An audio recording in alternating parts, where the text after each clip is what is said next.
seat.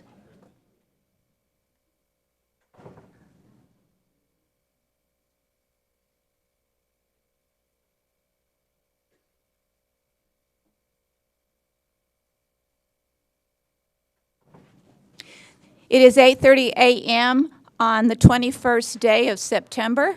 This meeting is called to order, and we will start, as usual, with our chaplain prayer and pledges. So if Ralph Dawkins, would you please come forward and lead us in prayer and in pledges? Thank you.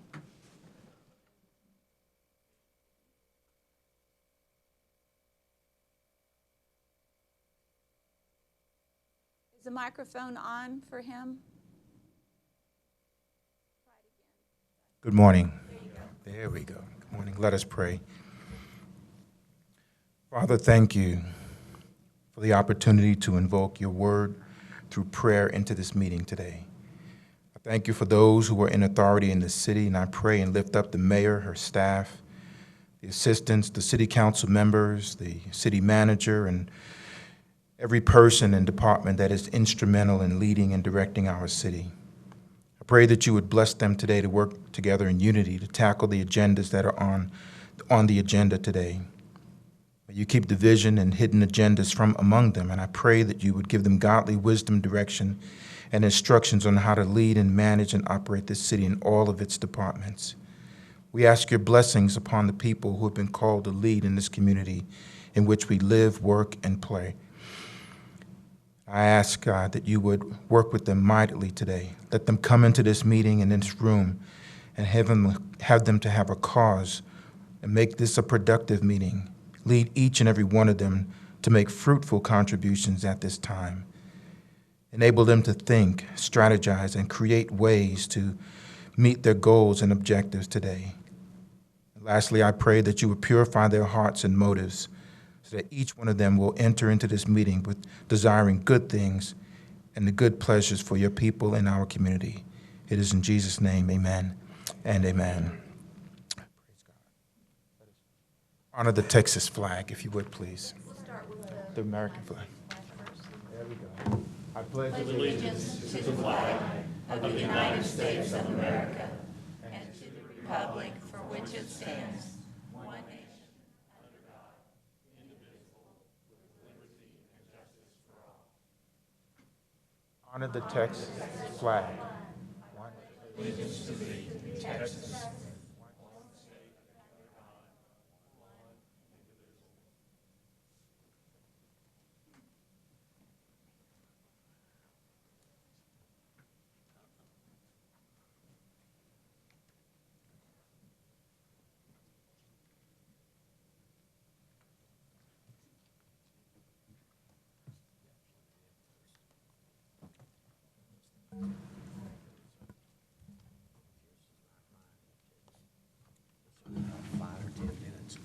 Our first proclamation this morning will be the proclamation of September 20th through 26th, 2021 is Rail Safety Week. I'm sure there's some people from the Rail Museum that are here, and so please come forward.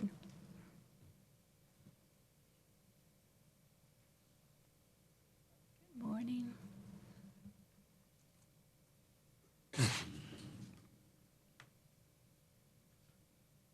The Railway Museum of San Angelo is a leader in supporting highway, rail grade crossing, and pedestrian safety programs in partnership with Operation Lifesaver. Highway grade crossing crashes during the year of 2020 resulted in 11 persons killed and another 67 injured in the state of Texas, a 35% and 54% decrease respectively compared to 2019.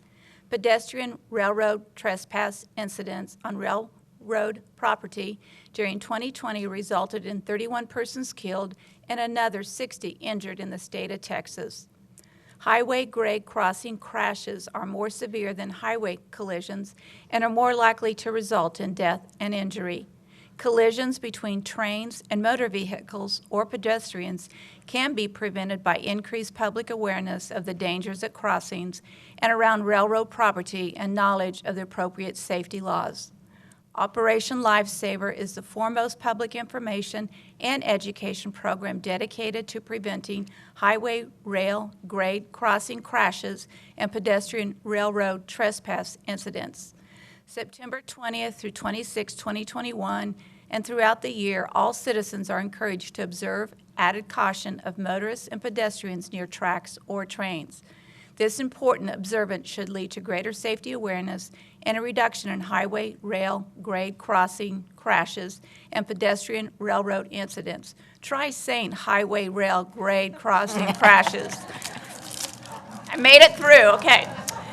Now, therefore, I, Brenda Gunter, Mayor of the City of San Angelo, Texas, on behalf of the City Council, do hereby proclaim September 20th to September 26th as 2021 Rail Safety Week and encourage all citizens to participate in activities to reduce crossing crashes and pedestrian railroad trespass incidents throughout the year. Would you girls like to speak? Yes. Come on. Thank you, Mayor. Thank you, Council. I'm Monica Ramos, Vice President of the Railway Museum of San Angelo. Rail safety is of utmost importance to us, and it should be acknowledged not only during Rail Safety Week, but at any time that you're at or near railroad crossings or tracks.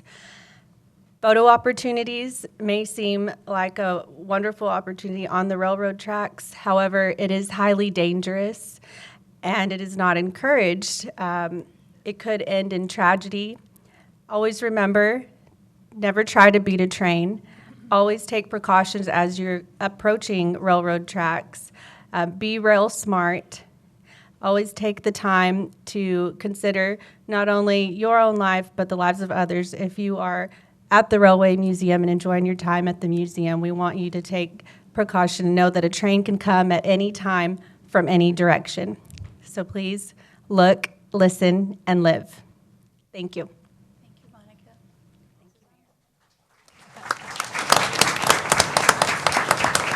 I don't know if they still do it, but I know when I was growing up in our little town, it was sort of a mandatory thing that you would see a film on crashes, trains into automobiles. So do they do that still? Okay. All right, let's have a picture, girls. Come on.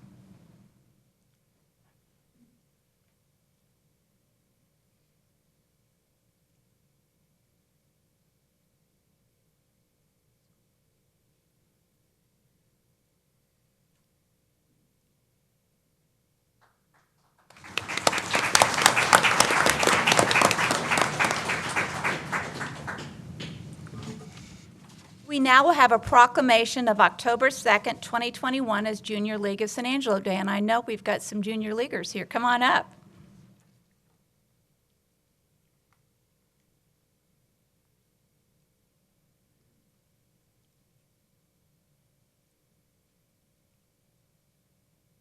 The Junior League of San Angelo is an organization of women committed to promoting volunteerism, developing the potential of women, and improving the community through the effective action and leadership of trained volunteers. Their purpose is exclusively educational and charitable. The Junior League of San Angelo contributes to the community through several initiatives, such as the Children's Literacy Project, Done in a Day, Kids in the Kitchen, and the Student Closet, which has served over 2,025 students in San Angelo by providing quality clothing to children and teenagers, enabling them to succeed in all aspects of their lives. Over the past 75 years, the Junior League of San Angelo has contributed over 1.3 million volunteer hours and has put more than 3.5 million back into the community through their legacy and service projects. Now, therefore, I, Brenda Gunter, Mayor of the City of San Angelo, Texas, on behalf of the City Council, do hereby proclaim October 2nd, 2021 as Junior League of San Angelo Day in San Angelo, Texas, and recognize the positive impact the Junior League of San Angelo has had on our community and join with them as they celebrate their 75th anniversary. Congratulations. Come on.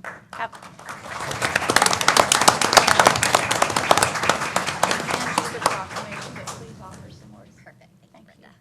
Brenda. Hello, I'm Stacey Graves, the current president of the Junior League of San Angelo. I just want to thank Mayor Brenda Gunter and the council this morning and every one of you guys that have supported the league over the last 75 years. It's a very special day for us today to be recognized, as we have been in the community for so long, but it feels like today we're actually being recognized for everything that we do.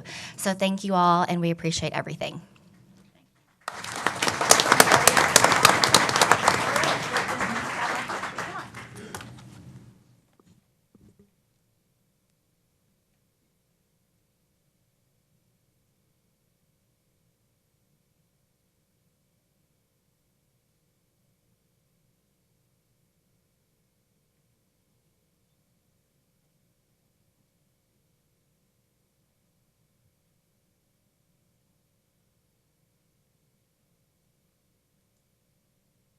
Do we have folks from Habitat for Humanity here in the audience today? Come on.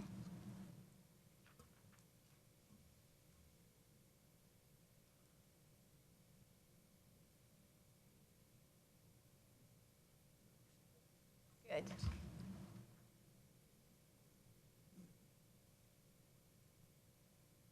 Habitat for Humanity began in 1976 as a grassroots effort on a community farm in southern Georgia.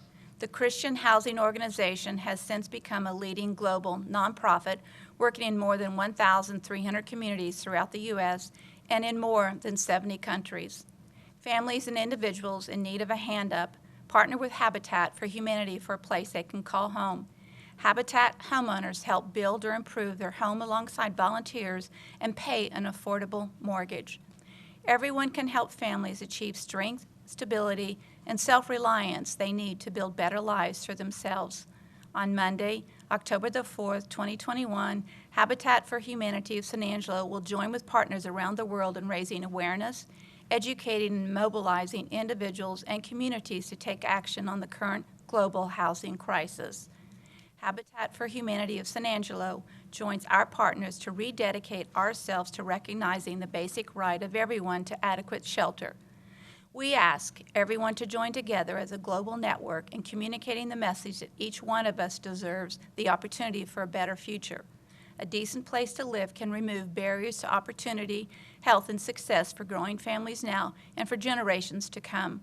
Now, therefore, I, Brenda Gunter, Mayor of the City of San Angelo, Texas, on behalf of the City Council, do hereby proclaim Monday, October 4th, 2021 as World Habitat Day 2021 and Affordable Housing Day in San Angelo, Texas, and encourage our citizens to stand together with Habitat of Humanity in San Angelo, Galilee Community Development Corporation, and the City of San Angelo to help provide affordable housing throughout our community. Through shelter, we empower. Who's going to speak? Are you going to? Please take this, Pam. Thank you. Thank you, Mayor Gunter, council members. I really appreciate it. Stephanie Hamby, Bob Solis, Stephanie from Galilee, Bob Solis from the city. Very, very important. Shelter is one of the most important things that you can have, and affordable shelter is really, really important. There are more and more people who are working every day but can't, they would never be able to go to the bank and get a traditional home loan. We want our children to be able to grow up in a safe and secure environment, be able to go home every day to do their homework and a place to live, and not have to choose on whether they're going to be able to eat, whether they're going to be able to afford a home with shelter, if they're going to be able to go to the doctor. This way, we are able to give them for Habitat a 20-year interest-free loan. The average mortgage payment's about $500 a month for a 3-bedroom, 2-bath home, no money down, and that includes escrow. So please, please, everybody think about what it means to people to be able to be and own their own home and have a place to go home to, safe and affordable. Galilee, City of San Angelo, we've worked together for a really long time here in San Angelo, Texas. Habitat's been here in San Angelo since 1996. We've built over 75 homes. We are not government funded United Way funded. We raise our own money to be able to get there and to help all of our homeowners. Thank you very much. We really appreciate you.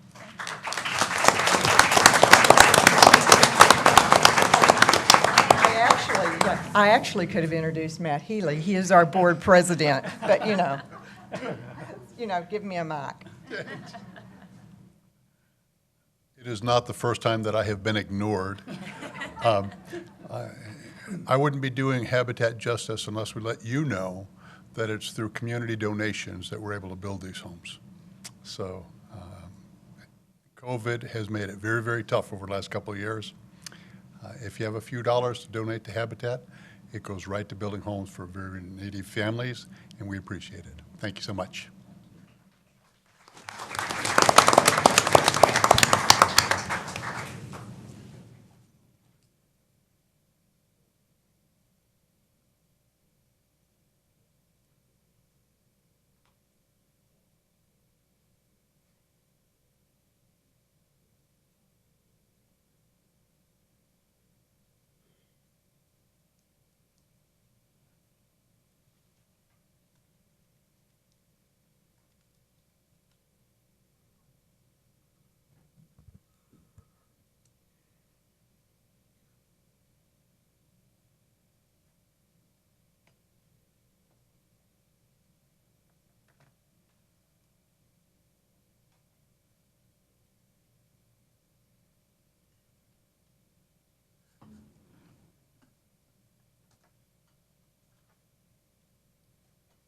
We will now move into the public comment portion of the agenda today.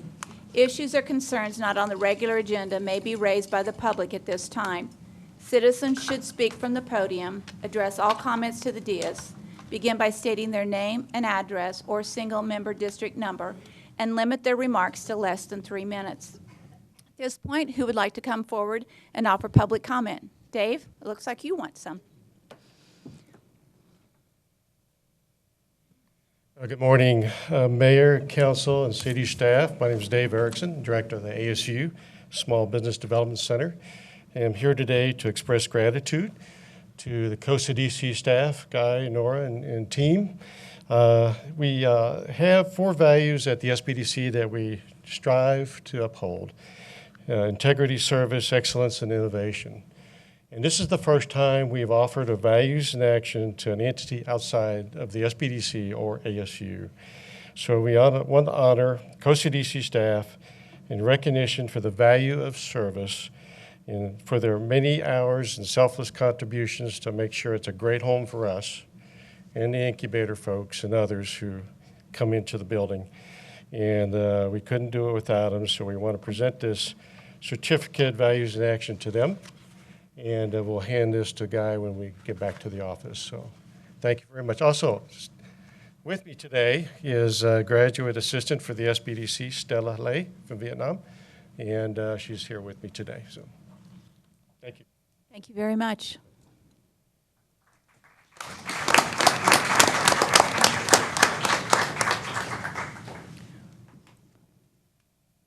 We are open for public comment. Would anybody like to come forward and add public comment? Thank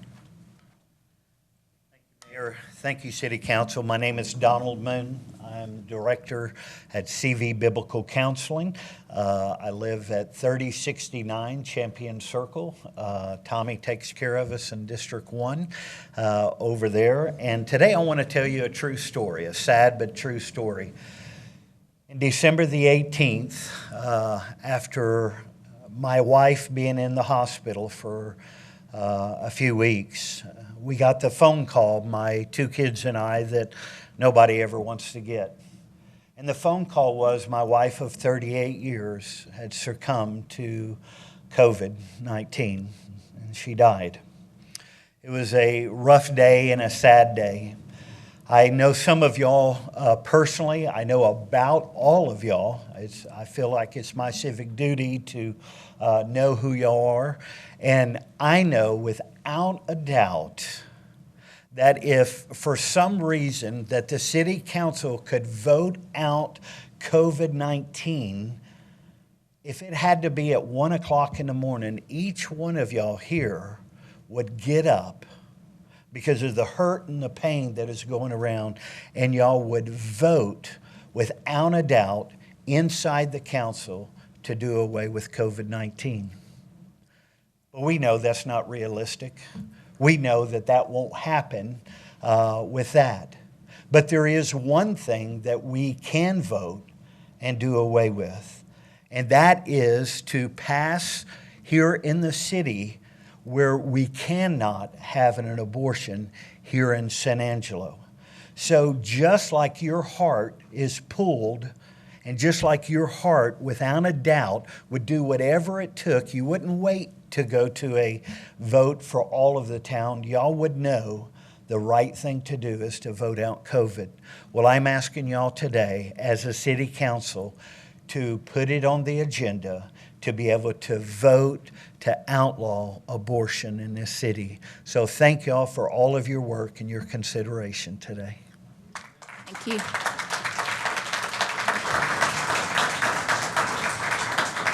Who else would like to come forward and offer comment?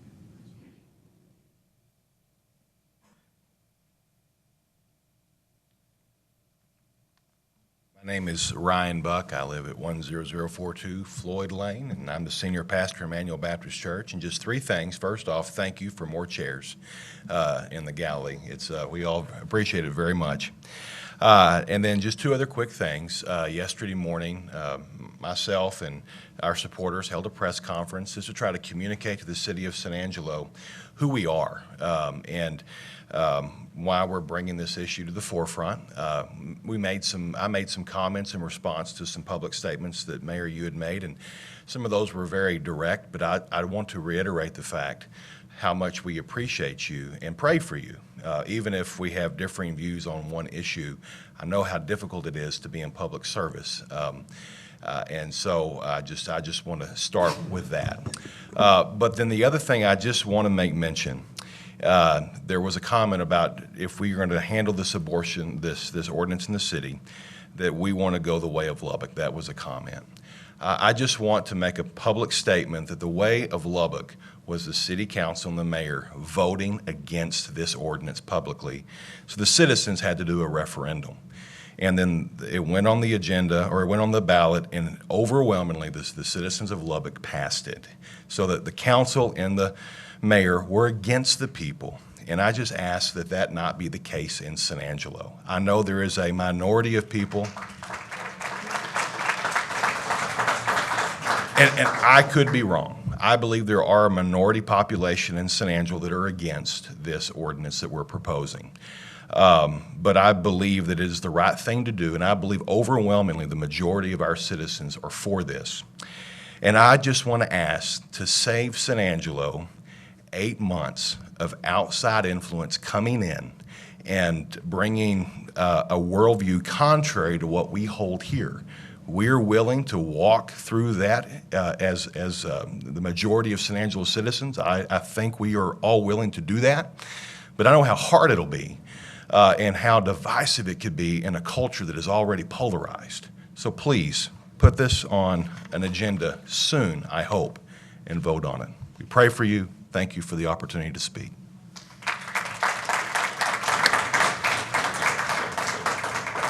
Any further public comment? Come forward. If you plan to speak today, please come line up on the wall so that I know who's coming up and we can manage it from that perspective, if you don't mind. Thank you. Come on. Good morning. My name is Ashley Lennertz, and I'm a legislative associate for Texas Right to Life, the largest and oldest pro-life organization in Texas. My current residence is in Austin, but San Angelo is my hometown. I love this town. The values I have are from this town, from my teachers, pastors, friends, and family here. I know each of you share this love of San Angelo with me. We care about this community, and today I ask you to please protect the people that we love and place the Sanctuary City for the Unborn Ordinance on your next City Council agenda and vote to pass it. As you've been well informed, San Angelo would not be breaking new ground by passing this ordinance, but be following in the footsteps of roughly 35 other Texas cities that have already passed this ordinance. Today, I would like to clarify how this ordinance is both possible and valuable. Before Roe v. Wade in 1973, Texas law prohibited abortion except in cases to save the life of the mother. Since Roe v. Wade, Texas has been blocked from enforcing these protections, but those protections were never revoked. Moreover, criminal murder statutes in the Texas Penal Code include intentionally or knowingly causing the death of an unborn child. Thus, abortion is still illegal and defined as a crime in Texas, though no criminal enforcement is available. However, this is where the ordinance comes in. The ordinance is carefully drafted within the bounds of current abortion jurisprudence by solely relying on civil remedies until Roe is overruled, at which time criminal remedies would go into effect. Similar to the new Texas Heartbeat Act, this civil enforcement of this ordinance allows any private citizen to bring a lawsuit against any person that performs, aids, or abets an abortion within the city limits. Even with the Texas Heartbeat Act, the new law of Texas that is protecting preborn, it is still invaluable for ordinances to be passed in cities. This new law protects preborn children once their heart is detected, but not before. These younger babies and their mothers still need protection. This ordinance also demonstrates to the state and federal government that we stand with not any longer allowing the abortion holocaust that is ravaging our country and has taken over 62 million babies' lives. Lastly, instead of promoting abortion, which harms women and kills babies, we would be saying that San Angelo wants to encourage legitimate protections and help for women, such as what is provided at the Pregnancy Resource Center here in San Angelo. On 2 separate occasions, the abortion industry has tried and failed to sue cities that have passed this ordinance. Actually, in one of these cases, the Attorney General of Texas filed a memo stating there is no inconsistency between the state and local abortion laws when referring to the ordinance in Lubbock. These successful legal fights show that the ordinance is strong enough to both withstand scrutiny, but also physically save preborn lives. Y'all have a unique opportunity today to stand and promote justice for the vulnerable. Please stop the abortion industry from coming to the city we love. Thank you. Thank you.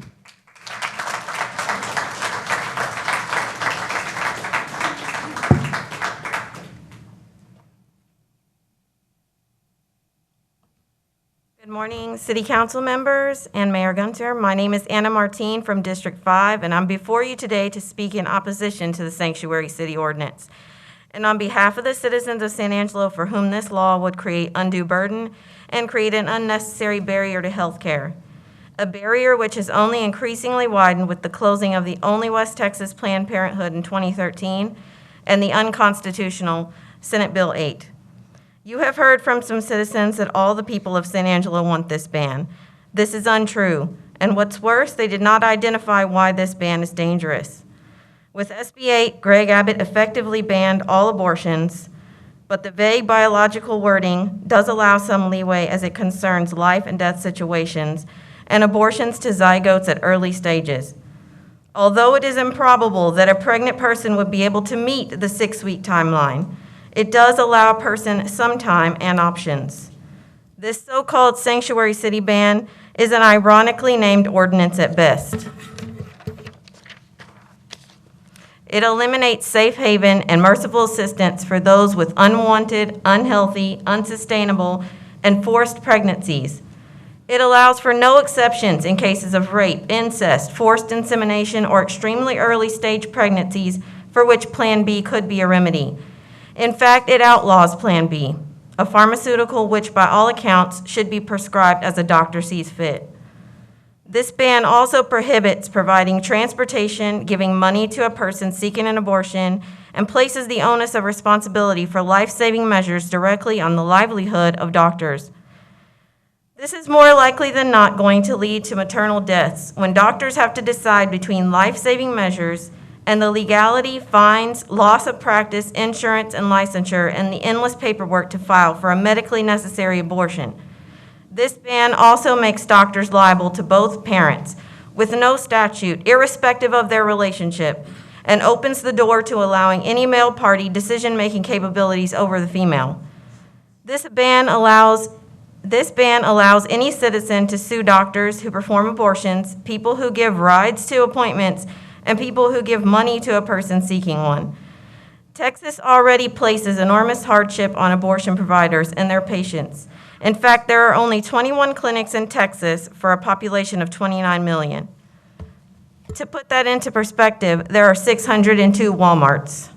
And although unwanted and unsustainable pregnancies overwhelmingly occur in lower income brackets, no federal dollars are used to subsidize the cost.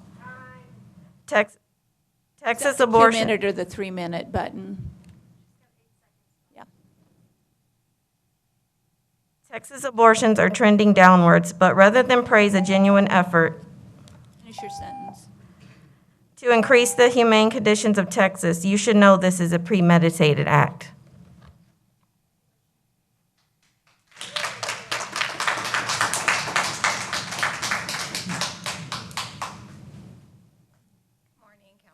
My name is Jonna Sandor. My address is 8435 Puma Court. And I am the Director of Administration at the Concho Valley Biblical Counseling Center. I am here on behalf of our post-abortion counselor, Lou McLemore, who's out of town today. And she's a good friend of mine, and I know she would like to be here to stand up for these women. Most of the pro-life argument is a woman's right to choose. But what I have learned from Lou is that women don't necessarily know the lifetime of pain that they are choosing when they decide to have an abortion. The sorrow is immense for them, and not only them, but also their families. And they feel that their actions are shameful. For these reasons, healing, though necessary, is impeded. Because of their shame, it is not usually even discussed. And I'd like to comment on the previously mentioned need for abortion in cases of rape and incest. This would only pile trauma on top of trauma instead of dealing with the initial trauma in the beginning. So please vote for an ordinance today to make San Angelo a sanctuary city for the unborn. It is important for you to know that if you announce that instead this will go on a ballot in November or another future date, Planned Parenthood will open up shop immediately and start providing abortions to the Concho Valley and the surrounding areas. Then, when we, the people, vote to make San Angelo a sanctuary city, there will immediately be a lawsuit between Planned Parenthood and the city, both of which I know neither of us want to have to deal with. It is for this reason that you, our voted-in city council, need to lead our city with a vote to make San Angelo a sanctuary city for the unborn today. Thank you.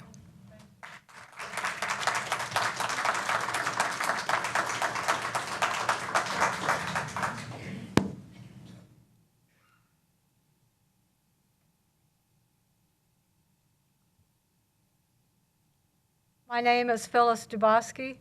I live 1 block north of the helicopter pad, Shannon. I'm speaking today in favor of making San Angelo a sanctuary city. I was adopted. I don't know what age, whether it was likely that maybe very early after I was born, because we didn't have anything before birth. We couldn't tell that it was, where the baby was in development not back in 1948 when I was born. But if my grandparents had not come to the U.S. and then were able to settle and then adopt children, because my mother was a teenager in the post-war baby boom. So I speak for those of us who are adopted. If abortion is made legal, there are fewer adoptions because there are fewer babies to be adopted. Also, I speak with information that is accurate about the development of the unborn child. The foundations for the brain are laid about 18 to 20 days after conception. That's less than 3 weeks. The heart begins beating 21 days after conception. So that is 3 weeks. So how can you say that the unborn child is not human, or that doesn't exist, the baby should have no rights? If this had been back in 1948, if the situation today in our society had been existing in 1948, I might not be here because there might not have been a baby to adopt. By week 22 days after conception, the eyes have started to form, and the eye color is already determined. That can't be changed. So there's a lot going on in early pregnancy, even before you go to the doctor. That's a 2-minute warning. You have a minute to finish up. Okay. So because the baby is already developing, and because of the fact that there will be fewer babies available for adoption if Roe v. Wade continues to be, it is made the final authority on laws in the state of Texas. If we still have abortion... Need to wrap it up. Okay, thank you.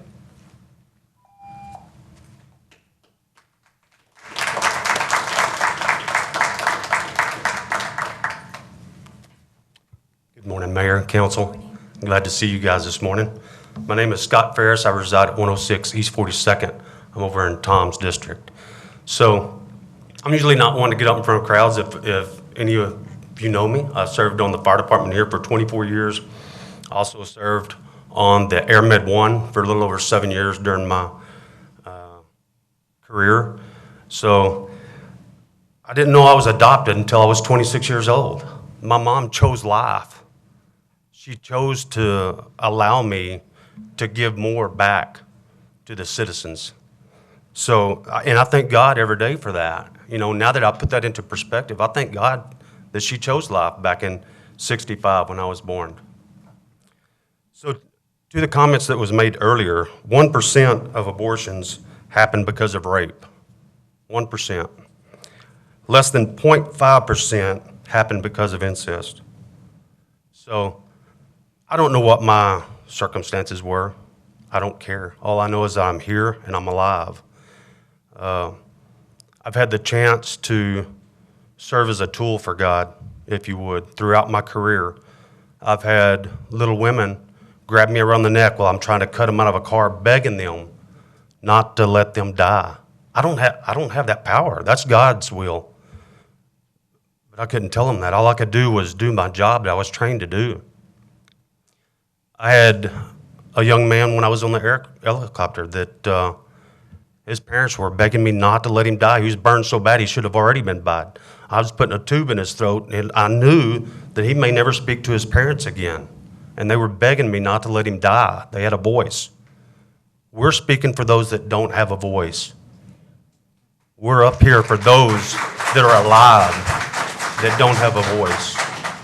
So I just wanted to share that with you guys today. I've got a loved one that lives in the San Antonio area, and she's had 8 abortions. That's one for every seat that's up there on that city council. And she uses them like birth control. It's not because of rape or because of incest or because her life is in danger, she's going to die. It's because of her sins. And she chooses abortion. That's her way of life. I'm not okay with that. I can't sit back and not say anything else. So in John 10:10, you know, it tells us in Scripture that the thief comes to steal, kill, and destroy. And Jesus says that I come that they may have abundant life. So where do you stand today? That's all I've got to ask. Thank you.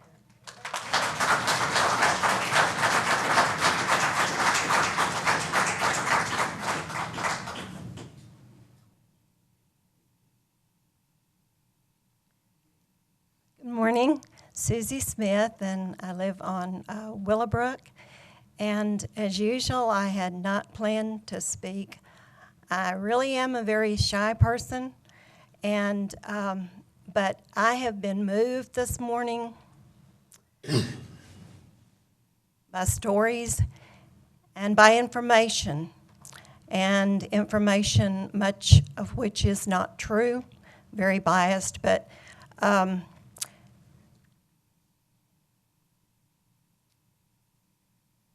And I hope that you all have been moved as you've heard these stories. Because we are human. We're people. We're not machines, even though some people are trying to make us machines. But my husband is 77 years old. And he may not like the idea that I'm exposing some information this morning, but I feel it's very relevant because abortion was not legal at that time. And had it been, we would not have shared 54 years of marriage. And he was born of teenage parents who thankfully put him up for adoption. And I've been very blessed. Our union has brought forth 3 wonderful young men and 3 beautiful daughters-in-law, 10 grandchildren, and 1 great-grand, for which I'm very thankful. That's a legacy of life. And that's what we're talking about today. We're talking about the defining issue here is, are you going to vote for life or are you going to vote for death? Thank you.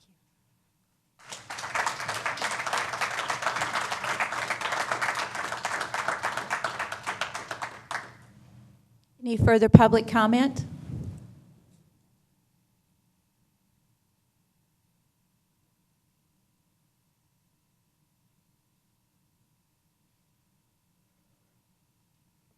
Good morning. Lawlene McClellan, and I live in North Angelo behind the Coliseum. I just wanted to say that this is an important issue. There's not any argument that I can say that hasn't already been more eloquently expressed in the multitudes that have come before you, and that I'm sure that will continue to come before you until this is actually put on the agenda as a council item to vote on. And I would hope that you would vote for it. And in the grand scheme of things, we can't in our little city outlaw abortion statewide or nationwide, but within our city we can, put this in place, this ordinance in place, and make it a little more inconvenient for a woman who's wishing to seek an abortion. We can make our city at least, that more respectful of life, and as I said, it just makes it a little bit more inconvenient. The abortion, unfortunately, would still be available for someone that wanted it, but it just would not be within our city limits. Thank you.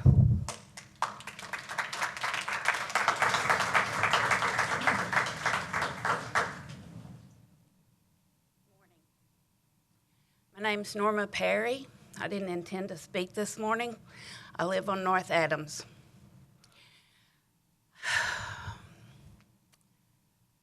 What I'd like to address is the fact that we have 15,000 children in our welfare system waiting. They are in foster care. We can't take care of what we have.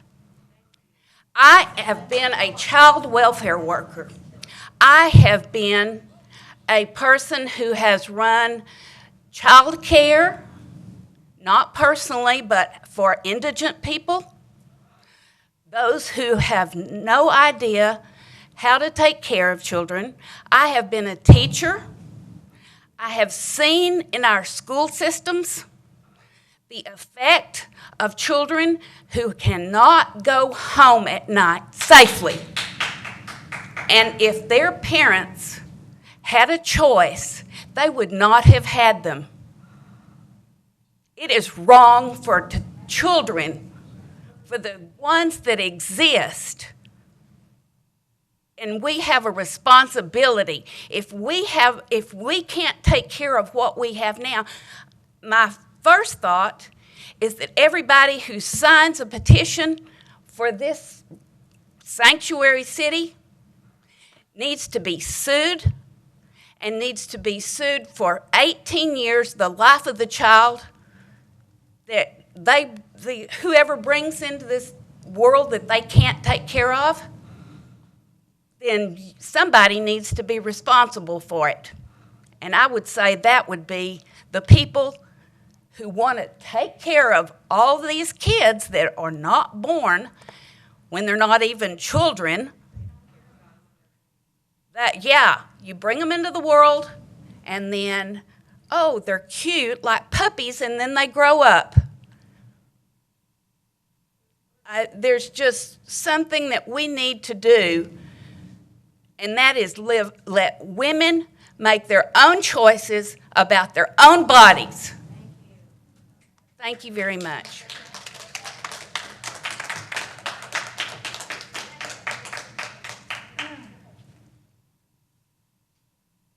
My name is Nancy Holcomb, and I live on LaSalle Drive. And I wasn't expecting to do this, but I've heard a lot of comments this morning about the preciousness of life from people who won't even put on a mask to protect my life, so I kind of doubt their sincerity.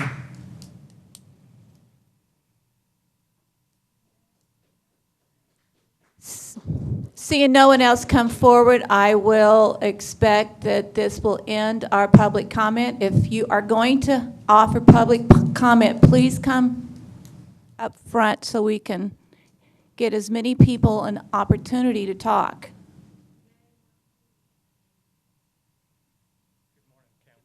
Mayor, my name's Randy Koenig. I live at Lake Nasworthy. I wasn't going to speak this morning. I've been praying about it. And I really don't know how to broach this. I feel very strongly in my heart, and I have for most of my life, that God does not make mistakes. God blesses us with our children. And the other side has I guess they have something to say, and they firmly believe in that. And I don't think that our children need to suffer, but I think they have a right to life.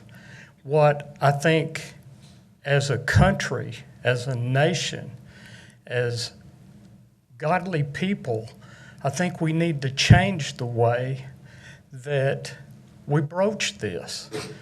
I think that instead of abortion, we need to put forth an effort for adoption.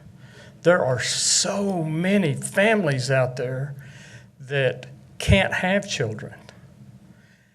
My wife was adopted, and she is truly a blessing to my life. I have a beautiful son from her. And I just truly believe that in all of it, that God just doesn't make mistakes. And I have talked to a friend of mine. When she was in college, she was raped. She had an abortion.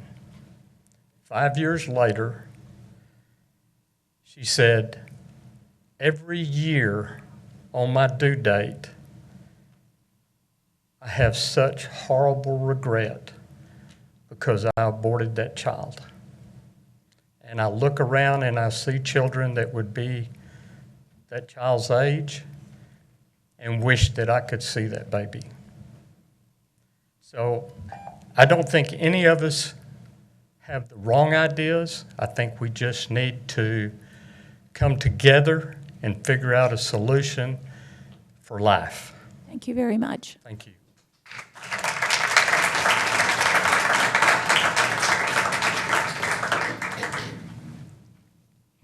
I'm Vera Kirkpatrick, and I live off of Southland.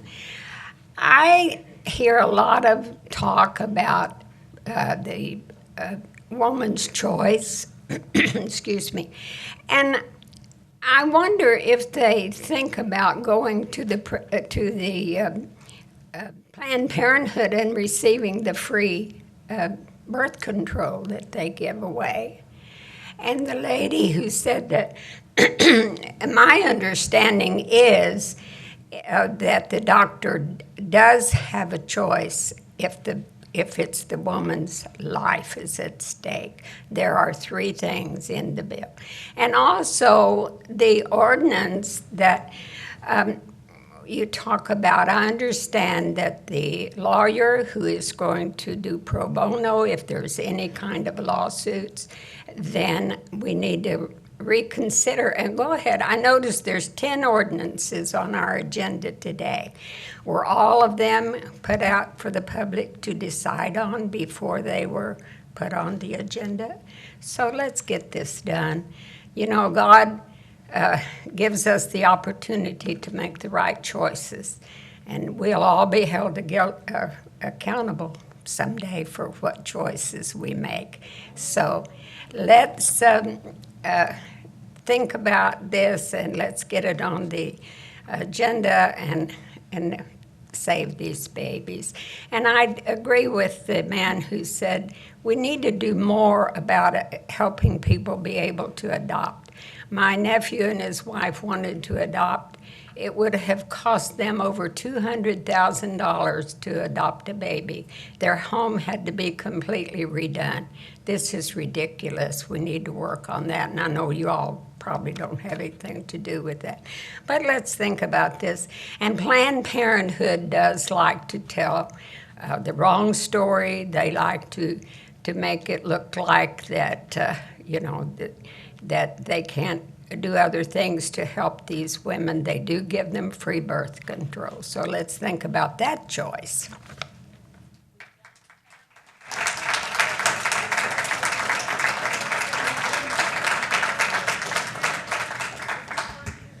Good morning, Council, Mayor.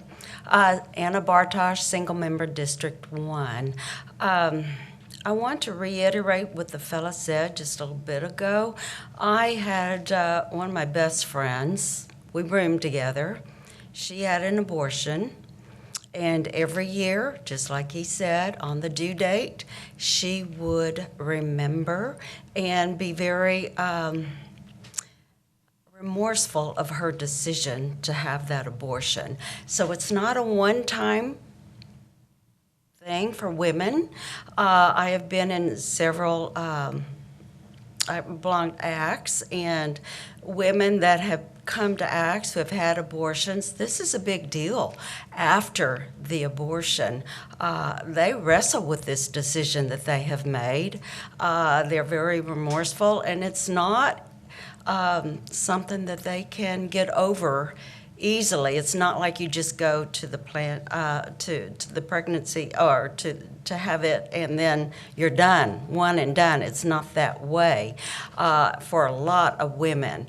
And just, I've never heard the number of Walmarts compared to the abortion clinics in Texas. I've never heard that comparison that we heard this morning. But anyway, just wanted to reiterate that. I was thankfully blessed to grow up in a nice family. No abortions anywhere, but that I know of. But anyway, I was blessed to grow up with a nice, supportive family. And thank you for your consideration of putting this on the agenda. We, the people of San Angelo, elect you. Therefore, you are our representatives, so you could vote to put this on the agenda and put it to a vote. Thank you.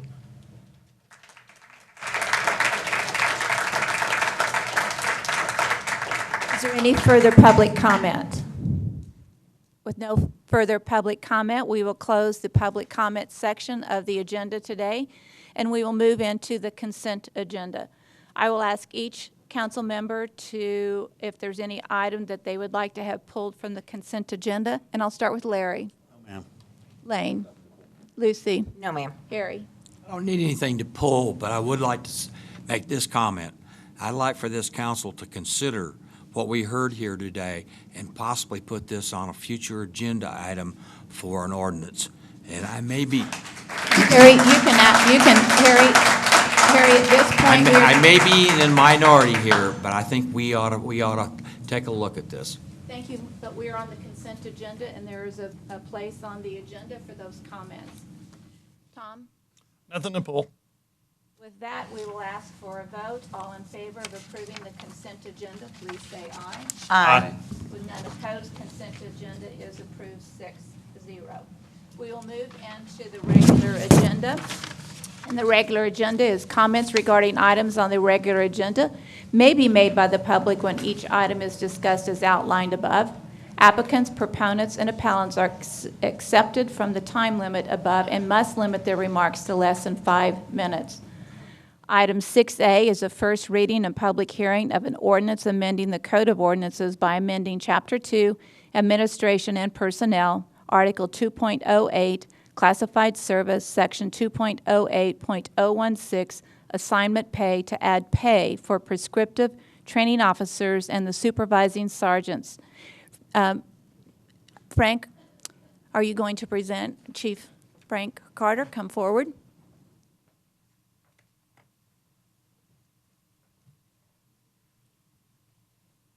Good morning, Mayor. Good morning, Council. Chief Carter. Also have present Sergeant Danny Williams, who's our field training coordinator supervisor. We have a proposal today for an ad pay, a stipend for our field training officers, a short PowerPoint, and after the PowerPoint, we'll open up for any questions you may have. Upon graduation from the Police Academy, trainees are required to complete 16 weeks of a training period with riding with a training officer. That could be extended if they go into remedial. It could be up to 20 weeks. During the 16th weeks, they ride with a prescriptive training officer and receive training on a daily basis. PTOs are paid 1 hour overtime each day they're assigned to a trainee. PTO pay is an additional pay to officers that continually train these new officers and also to the 6 sergeants that manage the PTO program.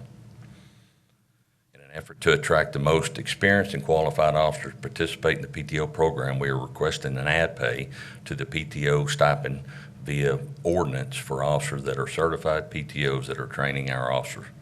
Currently, the number of PTO fluctuates between 13 and 15.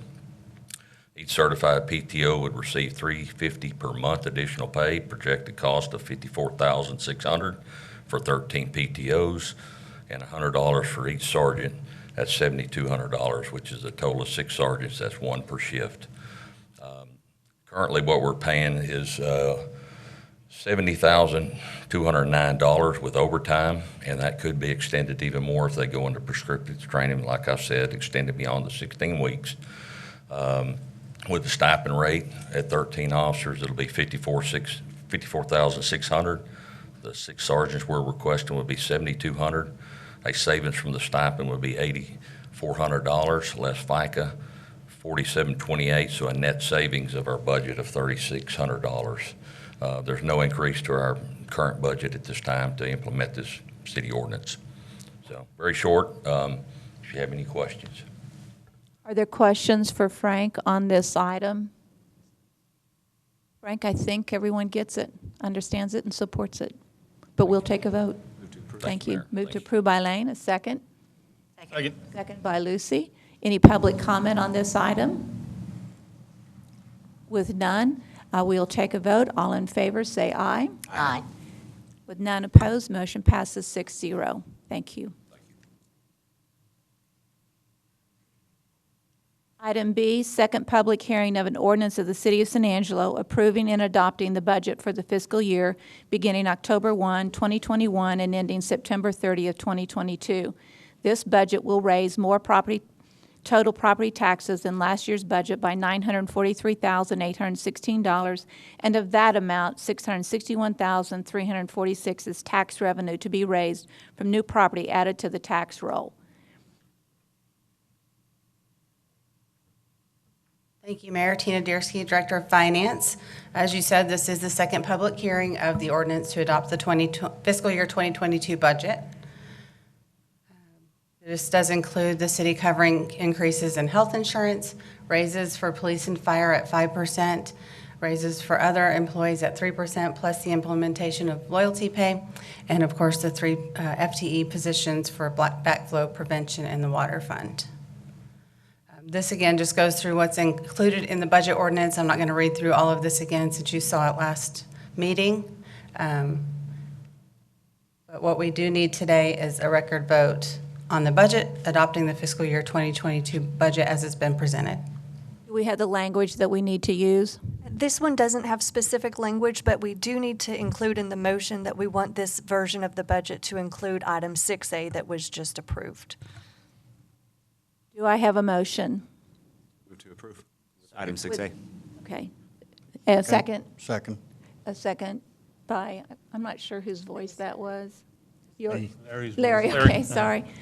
With that, is there any public comment concerning item 6B and adding 6A to the budget? If we could just go one by one with the record vote. All right, Larry? Lane? Aye. Lucy? Aye.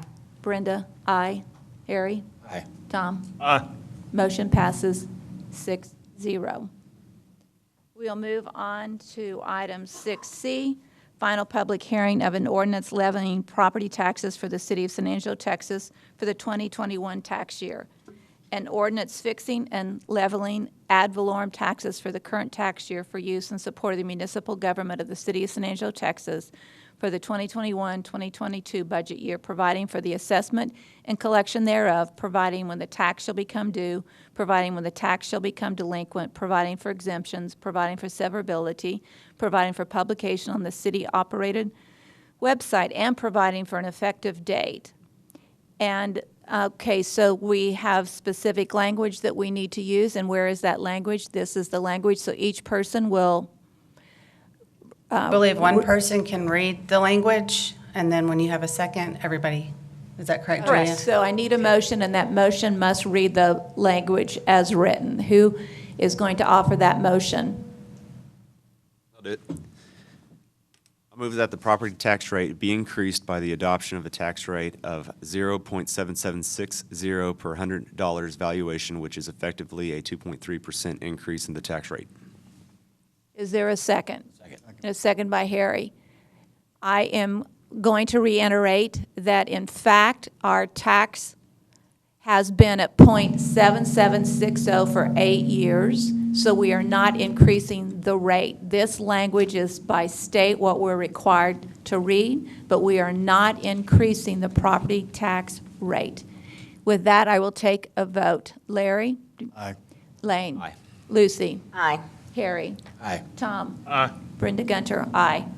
Motion passes 6-0. Thank you, Mayor.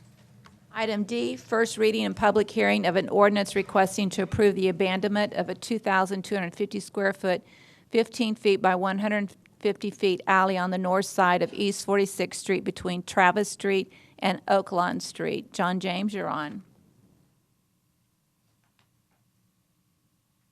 Thank you. John James, Director of Planning and Development Services. I'm going to have to flip through some of these because the first case actually ended up last on the slides, so. Too far. All right, so this is, as you mentioned, an alley abandonment.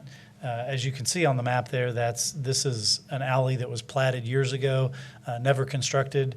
There's no alley on the ground, no garages, carports, anything like that in the area where there's the platted alley. Again, you can see right there, it is a single-family neighborhood. There's a picture. There's actually a fence built across, so obviously no use of that as an alley. As I mentioned, no private utilities, no use of the alley, no traffic, et cetera, and no responses in opposition from the neighboring residents. Staff recommendation is to approve the abandonment with our normal conditions, paying the formula in the fee schedule, recording the quitclaim deed from the city, and then a subdivision replat that would pull that alley into the adjacent property or properties. This did go to the Planning Commission, and they recommended unanimous approval at their August meeting. Be happy to answer any questions. Any questions? With no questions, may I have a motion? Move to approve as presented. Thanks, Tom. A second by Lucy. Any public comment? With no public comment, we'll take a vote. All in favor, say aye. Aye. With none opposed, motion passes 6-0. Item G, first reading and public hearing of an ordinance of CP 21-08, an amendment to the comprehensive plan changing certain lands from the commercial to the neighborhood center land use, being approximately 3.053 acres located northeast of Upton Street and North Archer Street. And 2, an ordinance for Z21-11. And I think we're, Mayor, I think we skipped item E. 6E.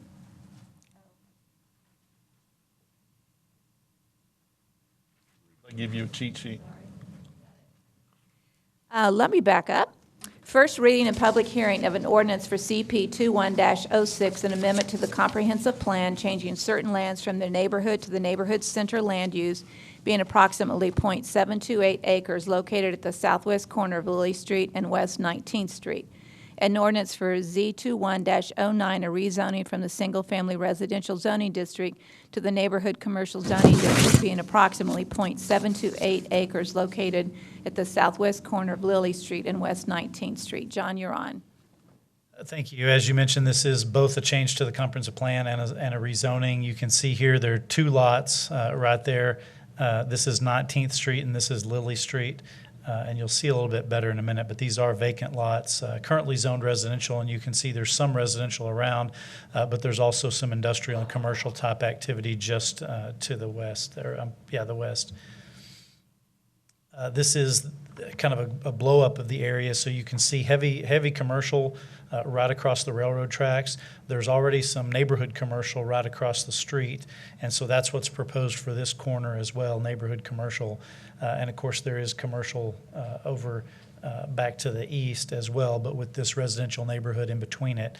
So it is some commercial moving closer to the residences in the neighborhood, but it is in this intersection that already has 3 of the 4 quadrants of the intersection are already commercial. You can see the current future land use of the area is neighborhood, and it would change to neighborhood center, which is our lowest intensity commercial zoning or planning and zoning districts. The neighborhood commercial is. We did send out our notices to the surrounding property owners, did not receive any responses in favor or in opposition. Just a picture of that subject property. You can see the home behind it with that screening fence already in place. Just a couple more pictures down 19th and Lilly. You can see back in the distance on the picture on the left is that kind of heavy commercial type activity just across the railroad tracks. As I mentioned, this is a transition from that heavy commercial to the zoning, the residential zoning area, and so it is kind of a transition area, which does make it compatible with kind of general planning principles. There are no retail shopping areas, although you saw a lot of commercial on that map. There's not a lot of retail in this area, so this would serve a need for that area. Staff does recommend approval of both cases, and the Planning Commission also unanimously recommended approval. With that, I'd be happy to answer any questions. Are there any questions, Lucy? I had a question, but you answered it because I was going to ask as far as what kind of businesses would there be. I know that you said there would be a low kind of, no, you didn't get any oppositions from anyone. Okay. I move to approve. Is there a second? A second from Harry. All in favor, say aye. Aye. Oh, wait a minute. Back up, Brenda. Public comment? No public comment. All in favor, say aye. Aye. With none opposed, motion passes 6-0. Because I've already read F, I don't think I have to reread F unless you need me to. Go ahead and present. Okay, this item is also a comprehensive plan amendment and rezoning. The comp plan would be changed from neighborhood to neighborhood center, just like the last case. The rezoning would be from ranch and estate to neighborhood commercial. So again, similar to the last case, although this is currently ranch and estate zoning. You can see this property just to the east is the Coliseum area. I will note here, the reason that X is on the property, the applicant had originally requested both of these lots be included in the rezoning. Now they're asking to remove the lot on the left, and so it would only be this corner lot that is before you. Technically, it comes to you since this went to the Planning Commission as both lots. That's what we had to include in your packet, but the applicant has requested to remove the one lot, so now it's just the one lot that's being considered.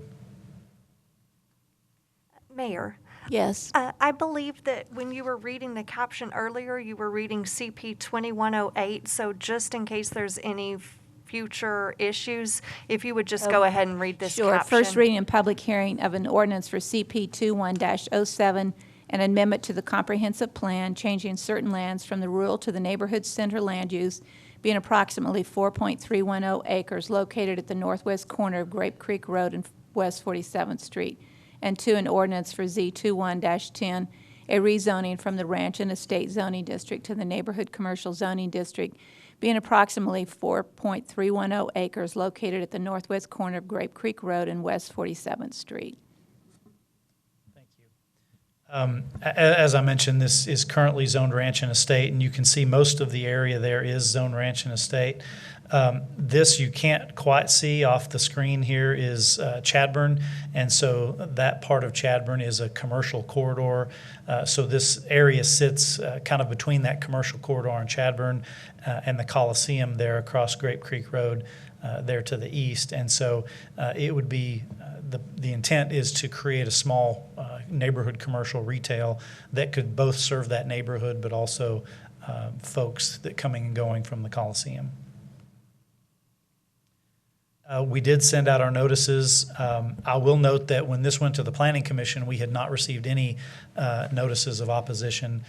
We have since received, and actually that should be 8 now. We received another one late yesterday, 8 in opposition, still only 2 within the notification area, but now that 5 should be 6 outside the notification area. You can see a few on the screen.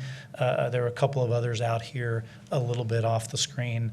All of those, of course, are outside the notification area, with the exception of these 2 that are within 200 feet. We actually reran this calculation, splitting that and only including the one lot as requested. That pulls that 200 feet notice back. I think both of these 2 lots still fall within opposition within 200 feet, but it's a smaller percentage. As you know, if that percentage of opposed is over 20%, it would trigger a supermajority, which in this case it does not. Just a few pictures. This is the house on the property. That's the piece, that's the lot that has been removed, and so it's actually vacant property just to the right there off the screen. You can see it a little better in these pictures. And here's from where you're looking straight at the house. If you turn to the right, you can see the vacant part right there with the Coliseum buildings in the background, or the fairgrounds. Staff does recommend approval of both cases, as did the Planning Commission. And we also, as I noted, we're supportive of removing the one lot and making it just the single lot on the corner. With that, I'd be happy to answer any questions. Tom, do you have any questions? Let me start. And this one has become a very hot topic the past 4 or 5 days. John, one of the main concerns I have from constituents up and down the street there, the Meeks and some others, is what's it do to property value? So the first part is correct. I'm glad we got that changed. It was 4 acres to begin with, and now it's down to 2. What protects the balance of the neighborhood from what they're going to put in? Well, What in its expected effect on property values, positive or negative? property values are hard to predict. Generally, commercial development does not negatively affect property values. If anything, the nearby presence of commercial can be a benefit because people like having places to go and shop nearby. It can be a negative to the people, particularly, right next door. In this case, it's the property owner selling the property to the developer that will be the house right next door. And so, again, it's hard to say about property values. We rarely see property values go down, though. Property values continue to increase over time, and especially a small-scale neighborhood commercial type commercial activity here, I wouldn't anticipate having a big negative impact as compared to if it was a more intensive commercial or industrial type use. I will say one of the concerns that we've heard is traffic. And while it could see an increase in traffic, we anticipate most of the traffic would be coming up and down Grape Creek. There may be some cut through on 47th, coming over from Right. Chadburn, but that wouldn't be the bulk of it, I wouldn't think. So what separations there? A fence? I mean, what have we got property-wise that goes between there that separates the property? Our ordinance does require if there's a commercial business next to residential, there is screening required. Typically, it would be a 6-foot screening fence. There's also some limitations on lighting, for example. Parking lot lighting shouldn't be shining over into the residential property, those kinds of things. Well, historically, as I've looked at this property for 15, 18 years and driven by it all the time, nobody's wanted to develop it, all right, because of its proximity to the stock show and rodeo. And you have the sound coming from there. You've got basically quinceañeras coming out of the First Financial Building every weekend. So it's been one of those things that hasn't been developed. And as the property owner is the west boundary of that, he is assuming that as himself. We've got the church on the north side of it and the street on the south. I'm kind of sitting there along the lines to go with planning at this point with their suggestion. Harry? Yeah, I've looked at this property on several occasions. Lady that cuts my hair lives up in Green Acres, and so I go on a regular basis. I agree with Tom. I mean, this is something that could be developed. I think it's an opportunity as long as we, screen it from the neighborhood. And quite honestly, the stock show and rodeo and everything that goes on at the Wells Fargo building, First Financial Building, I mean, there's traffic there every weekend, so I can't think that traffic should be an issue with that. I quite honestly think it's something that would benefit the neighborhood, and I'd vote to approve it. Do we know what's going to go in? Or can we say that? Is there a representative here, the purchaser? There may be someone who can speak to that. As from staff perspective, you're approving a zoning that would allow anything that is allowed in that zoning district. So we're always hesitant to say, even if we know what it might be, because that could fall through and something else could. So what you're actually approving is the zoning that would allow anything that's allowed in that zoning district. So let's go over neighborhood commercial. Quick definition of what can go in there commercially. Largely retail, so it doesn't allow the heavier commercial things like, car repair, things that have a lot of noise. It's limited in outdoor storage. So again, it's our most restrictive commercial district. And on a lot this size, the setbacks and everything are going to limit it to a relatively small building. So that's my second question. What's your setback requirement against Great Creek Road? If you remember off the top of your head, is that 25 feet? Typically, it's 25 feet. I'd have to look specifically on that, but I believe on that zoning district, it would be 25 feet. So that limits it to a lot. So with what we've got here, I go with motion to approve as presented. Second. Any public comment? With no public comment, we'll take a vote. All in favor, say aye. Aye. Motion passes 6-0. I have to leave the meeting for a conference call, so we can either do one of two things. We can adjourn and take a break for 20 minutes, or you can continue on with the meeting. I'm good to continue on with the meeting. All right, Tom will take over the meeting. Do you need me to sit over there? I don't know that you have to. Of course.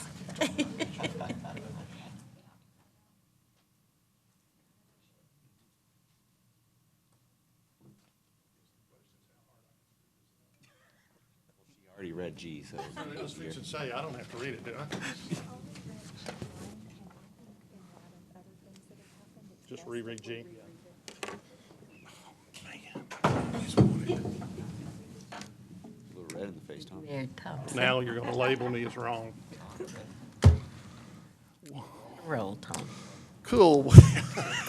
Daniel just said this will be fun. We're going to move on to item G, the first reading and public hearing of an ordinance for CP 2108, an amendment to the comprehensive plan, changing certain lands from the commercial to the neighborhood center land use, being approximately 3.053 acres located northeast of Upton Street and North Archer Street. And item 2, an ordinance for Z21-11, a rezoning from the light manufacturing zoning district to the single-family residential zoning district, being approximately .44 acres, located at 1502 Upton Street.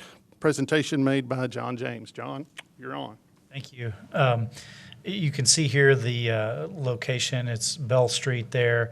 And you'll see in a second why we're proposing the way we're doing it, but it's a change to the comprehensive plan for the entire block.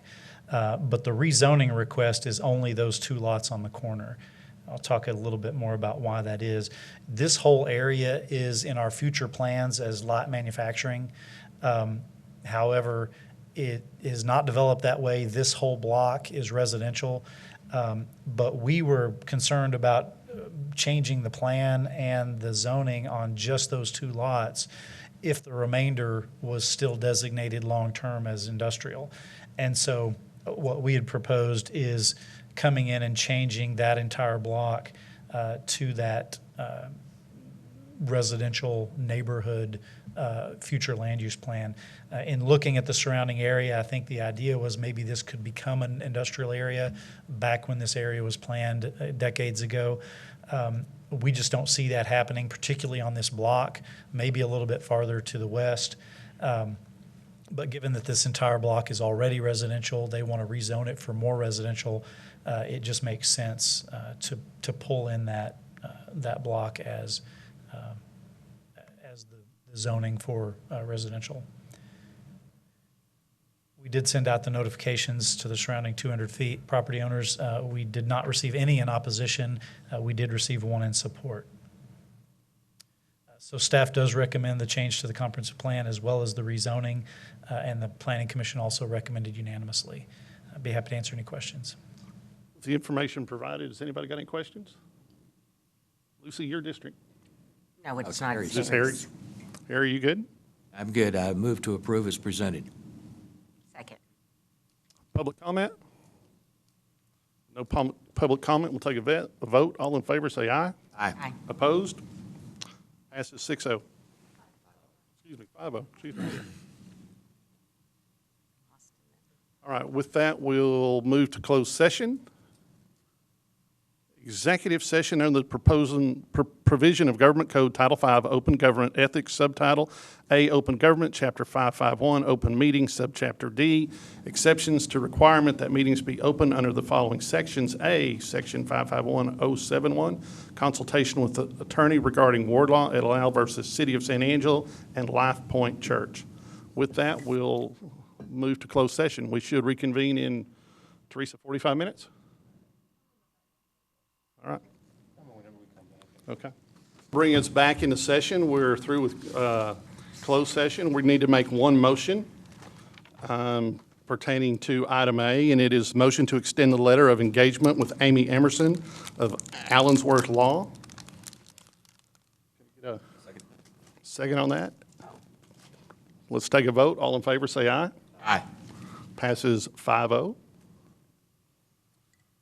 With that, we'll move to follow-up and administrative issues, consideration and possible action regarding items discussed. Now, wait a minute. You wanted to read the consent agenda again. Yeah, we did take a motion, we did take a vote on the consent agenda, but we never had a motion and a second, so if we could just clear that up for our records. Can I get a motion for the consent agenda? Motion. Larry with a first, a second. Harry Thomas with a second. All in favor, say aye. Aye. Consent agenda passes 5-0. And we'll move to follow-up and administrative issues. A, consideration and possible action regarding items discussed in closed session if needed, which we've already done. B, consideration of approving various board nominations. Design and Historic Review Commission, David Mazur, appointed by the mayor, and Lisa Wallace, SMD 5, to a second term, and Henry Smith, SMD 6, to a third term, all ending September 2023. Fort Concho Museum Board, George Bally, SMD 2, to an unexpired term ending January 2023.